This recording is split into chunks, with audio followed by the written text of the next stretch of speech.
قل تعالوا أتل ما حرم ربكم عليكم ألا تشركوا به شيئا وبالوالدين إحسانا। আল্লাহ যেসব কাজ হারাম করেছেন সবচেয়ে ভয়াবহ হারাম হলো শিরিক। আল্লাহ তুশরিকু বিল্লাহ, আল্লাহ তুশরিকু বিহি শাইআ ওয়া বিল ওয়ালিদাইনি ইহসানা। এর পরের কঠিন পাপ হলো মা বাবার অবাধ্য হওয়া। শিরিক সম্পর্কে কিছু কথা হয়েছিল, আশা করি মনে আছে ইনশাআল্লাহ। নাকি সামনে যারা বসেছেন সবাই নতুন? মনে হচ্ছে এরকম। জুমার বয়ানে ধারাবাহিক আলোচনা করতে হলে শর্ত হলো কিছু মুসল্লি থাকতে হবে যারা ধারাবাহিক আলোচনাটা শুনে।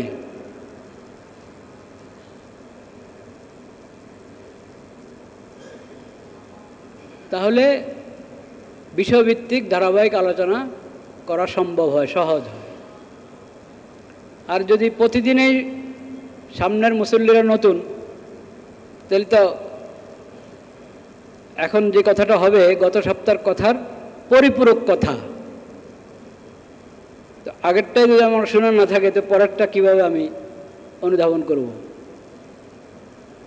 যাই হোক, ধরে নিলাম যে অনেকে আছেন যারা গত সপ্তাহের আলোচনা শুনেছেন।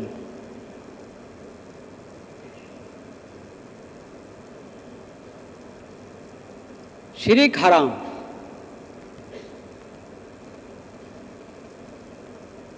যত ধরনের শিরিক আছে, যত প্রকারের শিরক,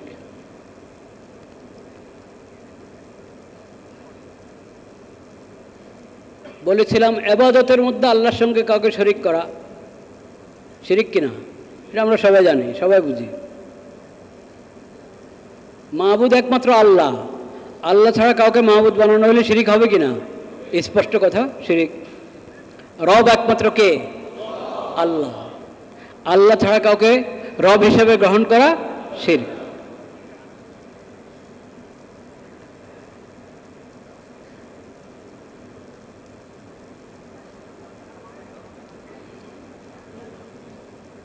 আল্লাহ রব্বুল আলামিন যেসব স্থান, যেসব ব্যক্তিকে সম্মানিত করেছেন, সেসব স্থানের সম্মান রক্ষা করা, ওই ব্যক্তিদের প্রতি সম্মান পোষণ করা,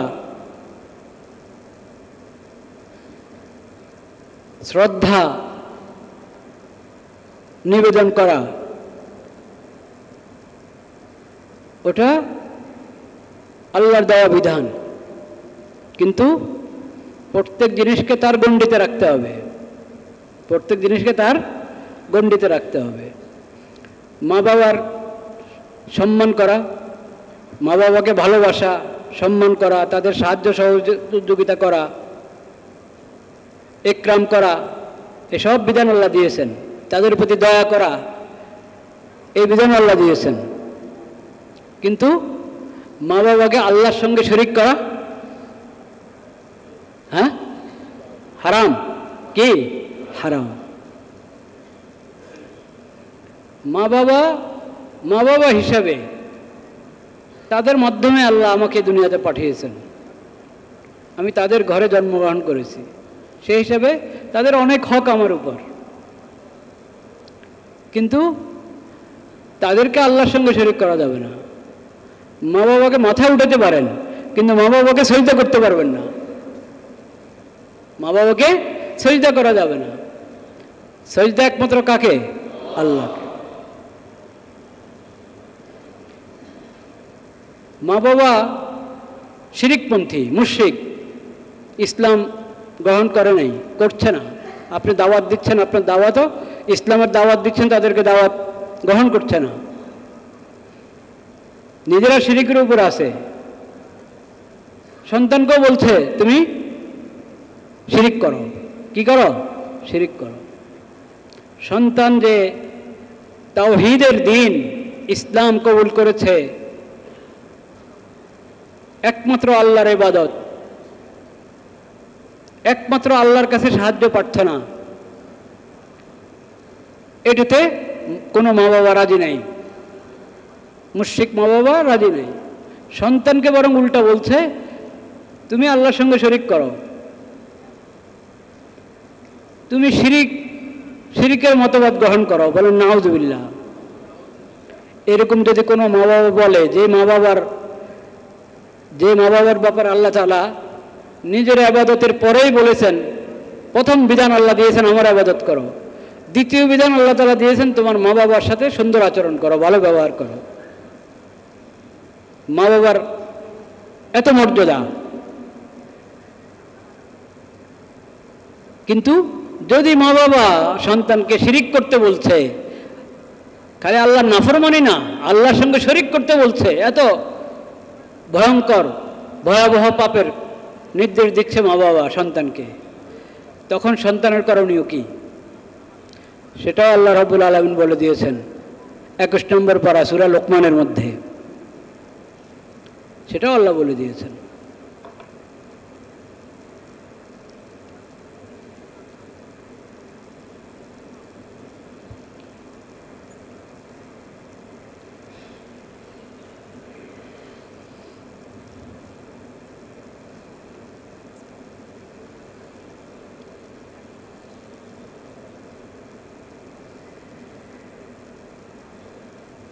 আল্লাহ রাব্বুল আলামিন বলছেন, ওয়াসাইনাল ইনসানা বিওয়ালিদাইহি হামালাতহু উম্মুহু ওয়াহনান আলা ওয়াহনিন ওয়া ফিসালুহু ফি আমাইন আনিশকুর লি ওয়া লিওয়ালিদাইক ইলাইয়াল মাসীর ওয়া ইন জাহাদাকা আলা আন তুশরিকা বি মা লাইসা লাকা বিহি ইলম ফালা তুতি'হুমা ওয়া সাহিবহুমা ফিদ দুনিয়া মা'রুফা ওয়াত্তাবি' সাবিলা মান আনাবা ইলাইয়া সুম্মা ইলাইয়া মারজিউকুম ফাউনাব্বিউকুম বিমা কুনতুম তা'মালুন। সূরা লোকমান 21 নম্বর পারা। ওয়াসাইনাল ইনসানা বিওয়ালিদাইহি, আমি ইনসানকে বিশেষ নির্দেশ দিয়েছি, ওসিয়ত করেছি, তুমি মা বাবার সঙ্গে সদ্ব্যবহার করো, সুন্দর আচরণ করো, তাদের সেবা যত্ন করো। হামালাতহু উম্মুহু ওয়াহনান আলা ওয়াহনিন, তার মা কত কষ্ট করে তাকে ধারণ করেছে, কমপক্ষে 10 মাস মার গর্ভে ছিলাম কিনা, কত কষ্ট করে, কত, সেটা তো মাই বোঝেন। ওই 10টা মাস মার কোন হালাতে যায়, মার উপর কি যায়, কি অবস্থা যায়, সেটা তো মাই বোঝেন। আল্লাহ ওটা স্মরণ করিয়ে দিচ্ছেন আমাদেরকে। ওয়াহানান আলা ওয়াহানিন, কষ্টের পর কষ্ট, দুর্বলতার উপর দুর্বলতা, খেতে ভালো লাগে না, শরীরে ঘুম আসতে চায় না, এমন একটা অবস্থা, এমন কষ্টের মধ্য দিয়ে তোমাকে ধারণ করেছেন। ওয়া ফিসালুহু ফি আমাইন, এরপরে যখন তুমি দুনিয়াতে আসলে তখন মার কাজ শেষ হয়ে গেছে, 2 বছর তো তোমাকে দুধ খাওয়াতে হলো, এবং কি অবস্থায় তোমার লালন পালন হয়েছে, তুমি তো কান্না ছাড়া আর কিছু জানো না, কান্না ছাড়া আর কিছু জানো না। মা তোমার কান্না থেকে বুঝে নিয়েছেন কি গরমের কারণে কান্না, না ঠান্ডার কারণে কান্না, নাকি প্রস্রাব করে দিয়েছে সেখানে ভিজে আছে সেই কারণে কান্না, নাকি কোনো ব্যথার কারণে কান্না, না ক্ষুধা লেগেছে সেজন্য কান্না। তোমার কান্না থেকে মাকে যে আল্লাহ তাআলা জ্ঞান দিয়েছেন, বুদ্ধি দিয়েছেন, উপলব্ধি দিয়েছেন, সেখান থেকে মা ধরে নিয়েছেন। ওইভাবে তোমাকে 2টা বছর তোমার কোনো বুঝ নাই, জ্ঞান নাই, এই অবস্থায় তোমার লালন পালন করেছেন। তারপরেও কি শেষ? 2 বছর পরে কি শেষ? ওয়া ফিসালুহু ফি আমাইন আনিশকুর লি ওয়া লিওয়ালিদাইক, আমার শুকর আদায় করো, আমি তোমার খালিক, তোমার মালিক। ওয়া লিওয়ালিদাইক, তোমার মা বাবার শুকর আদায় করো, কারণ মা বাবার সূত্র দুনিয়াতে আসার ক্ষেত্রে মা বাবা মাধ্যম হয়েছে, তাদের শুকর আদায় করো। 1 নম্বরে আল্লাহর শুকর, 2 নম্বরে মা বাবার শুকর।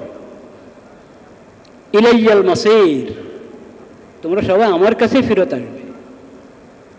কবর হাসর হয়ে সবার ঠিকানা কোথায়? আল্লাহর কাছে। এখন যদি শুকরগুজার বন্ধ হয়ে যাও তাহলে ঠিকানা জান্নাত,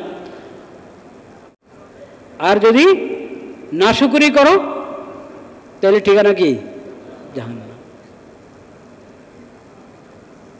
وَإِنْ جَاهَدَاكَ عَلَىٰ أَن تُشْرِكَ بِي مَا لَيْسَ لَكَ بِهِ عِلْمٌ فَلَا تُطِعْهُمَا وَصَاحِبْهُمَا فِي الدُّنْيَا مَعْرُوفًا। মা বাবা যদি দুজন বা কোনো একজন তোমাকে বাধ্য করছে, তুমি জানো আল্লাহর সঙ্গে কি করো? শরীক করো। তোমার মা বাবা যদি তোমাকে খুব চাপাচাপি করছে, বাধ্য করছে যে তুমি, আল্লাহ বলছেন যে তুমি আমার সঙ্গে শরীক করো, এই জন্য তোমাকে বাধ্য করছে তোমার মা বাবা, তো আল্লাহর সঙ্গে কোনো শরীক আছে? নাই। লা শারীকা লাহু ওয়াহদাহু লা শারীকা লাহু। তারপরও তোমার মা বাবা বলছে তোমাকে শরীক করতে, আল্লাহর অংশীদার মানতে তোমাকে বলছে, অথচ আল্লাহর কোনো কি নাই? অংশীদার নাই। ফালা তুতিহুমা, ফালা, মা বাবার সম্মান আপন জায়গায়, তাদের মহব্বত এবং ইকরাম আগের জায়গায়, তাদের সাথে সুন্দর আচরণ আপন জায়গায়, কিন্তু এই অন্যায়ের কথা, আল্লাহর সঙ্গে শরীক করতে বলছে তোমাকে, এই অন্যায় কথা তুমি শুনবে না, এই বিষয়ে তাদের আনুগত্য করবে না। ফালা তুতিহুমা ওয়া সাহিবহুমা ফিদ দুনিয়া মারুফা। এটা হলো রব্বুল আলামিনের কথা। আল্লাহ বলেছেন তোমাকে শিরিক করতে বাধ্য করছে, তুমি শুনবে না তাদের কথা, শরিক করবে না আল্লাহর সঙ্গে, কারণ আল্লাহর কোনো শরিক নাই। তুমি এমন অন্যায় অবাস্তব কথা কিভাবে মানবে?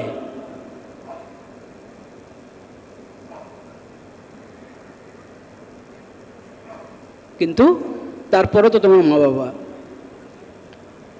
এই কুফর এবং শিরিকের বিষয়, এই অন্যায়ের বিষয়, জুলুমের বিষয় তাদের আনুগত্য করো না, কিন্তু ওয়াসাহিবহুমা ফিদ দুনিয়া মারুফা, দুনিয়াতে আল্লাহ তাদেরকে যতদিন রেখেছেন তুমি তাদের সাথে সুন্দরভাবে আচরণ করো, সুন্দর বসবাস করো।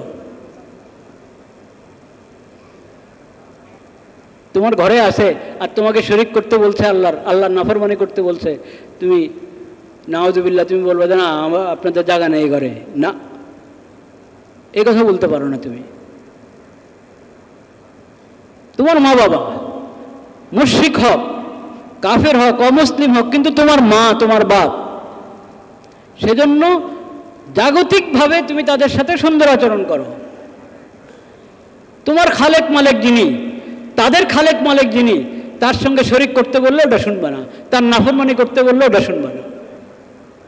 এটাকে বলে ভারসাম্য। এটাকে বলে কি? এখন তো কতজন আমাদেরকে সমতা শিখায়।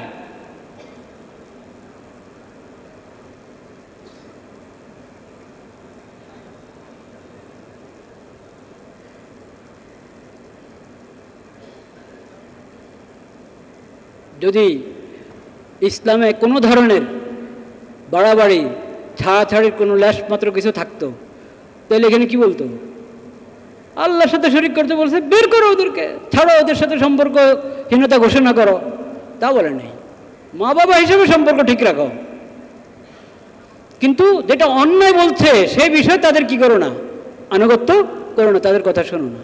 এটার নাম ইসলাম, এটার নাম ইসলাম।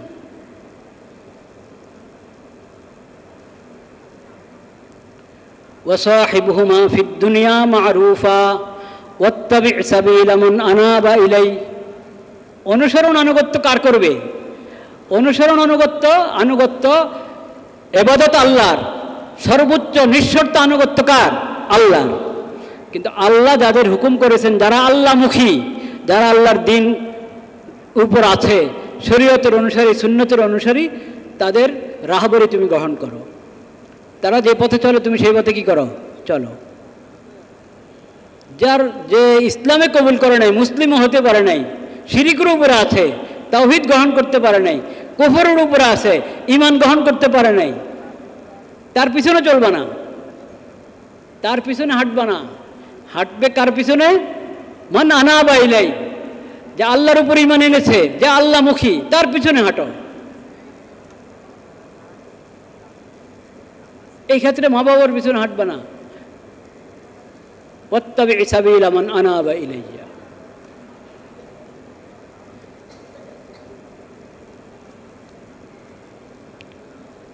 সুম্মা ইলাইয়া মারজিউকুম ফাউনাব্বিউকুম বিমা কুনতুম তা'মালুন। আল্লাহ রাব্বুল আলামিন বলেন, এরপরে যার যে কদিন হায়াত, দুনিয়ার হায়াত তো সংক্ষিপ্ত, এরপরে ঘুরে ফিরে তোমরা সবাই আমার কাছে আসবে।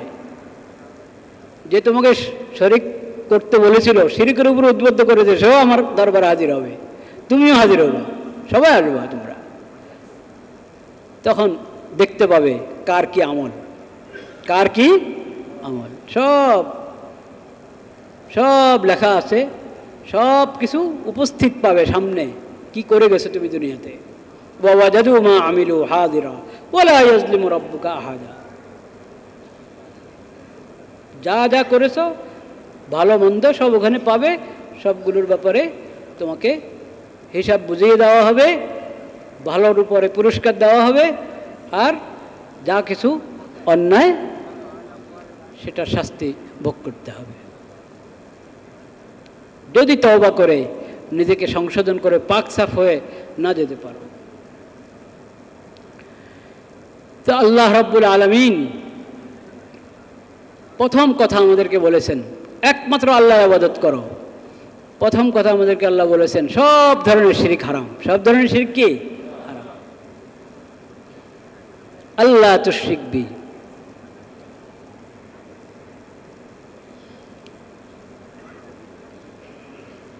লা ইলাহা ইল্লাল্লাহ, লা ইলাহা ইল্লাল্লাহ, লা ইলাহা ইল্লাল্লাহ।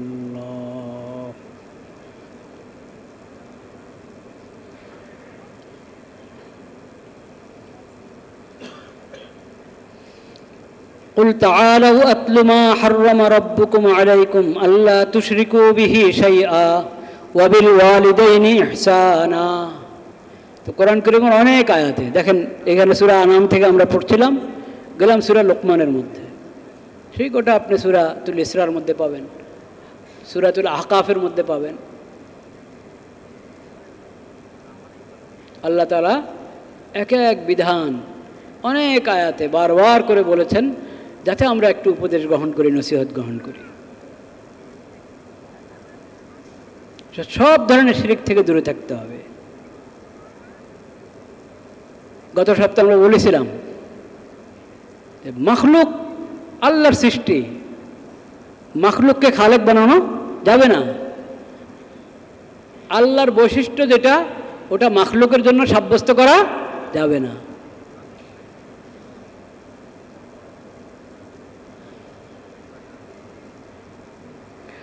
আলিমুল গায়ব একমাত্র কে?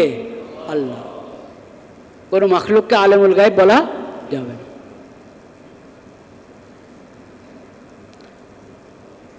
আল্লাহর মাখলুকের জন্য আল্লাহর বৈশিষ্ট্য সাব্যস্ত করা যাবে না।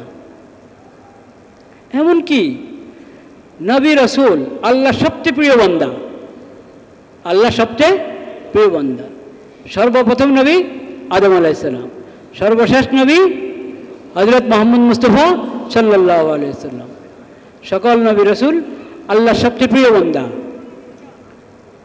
আল্লাহ তাআলা নবী রাসূল পাঠিয়েছিলেন মানুষকে হেদায়েত করার জন্য, হেদায়েতের রাস্তা দেখানোর জন্য, এবং আল্লাহ তাআলা নবীদেরকে পাঠিয়েছেন তাদের আনুগত্য করার জন্য। এটা আল্লাহর হুকুম যে নবী যা বলেন ওটা মেনে চলো, নবীর আনুগত্য করো, রাসূলের আনুগত্য করো।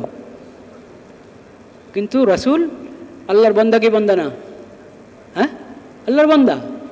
আমরা বলি না কালিমার মধ্যে আবদুহু ও রাসূলু, মুহাম্মদ আল্লাহর বান্দা এবং আল্লাহর কি রাসূল। তিনি রাসূলও আবার আল্লাহর কি বান্দাও। এখন রাসূলকে যদি কেউ বান্দার ঊর্ধ্বে নিয়ে যায় যে উনি বান্দা না, উনি বান্দার ঊর্ধ্বে, তাহলে শিরক হবে কি হবে না? হবে। ঈসা আলাইহিস সালাম আল্লাহর রাসূল, আল্লাহর বান্দা, আল্লাহর।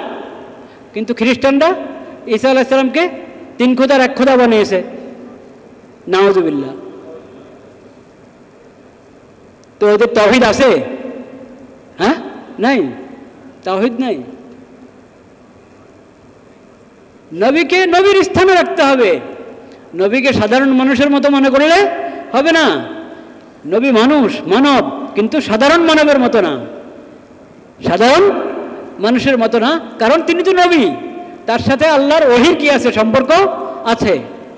আল্লাহ তাকে বানিয়েছেন সবার জন্য অনুসরণীয়, সবার আনুগত্য করতে হবে, সবাই তার আনুগত্য করতে হবে। তিনি মাসুম, নবী, নবী হিসাবে তার বৈশিষ্ট্য আছে, ওগুলো নবী ছাড়া অন্যের জন্য সাব্যস্ত করা যাবে না। কিন্তু নবী, নবী রাসূল, কিন্তু কার বান্দা? আল্লাহর বান্দা। সেজন্য নবীর জন্য আল্লাহর বৈশিষ্ট্য কি করা যাবে না, সাব্যস্ত করা যাবে না। যদি নবীর জন্য, রাসূলের জন্য আল্লাহর বৈশিষ্ট্য সাব্যস্ত না করা যায়, তাহলে কোনো অলি বুজুর্গের জন্য করা যাবে? কোনো অলি বুজুর্গের জন্য করা যাবে না।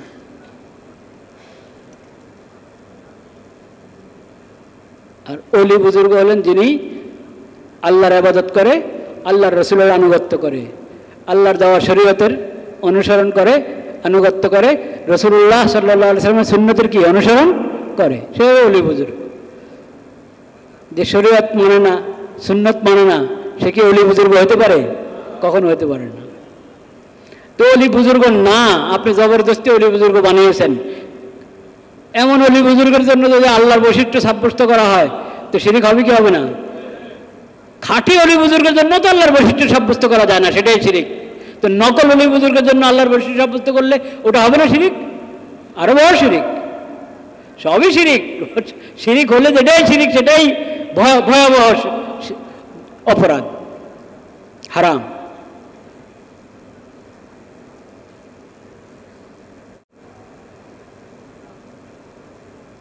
এই কথাটা বুঝতে হবে। আল্লাহর বৈশিষ্ট্য মাখলুকের জন্য কি করা যাবে না, সাব্যস্ত করা যাবে না। যেটা একমাত্র আল্লাহর হক, ওটা বন্দাকে দেওয়া যাবে না, মাখলুককে দেওয়া যাবে না।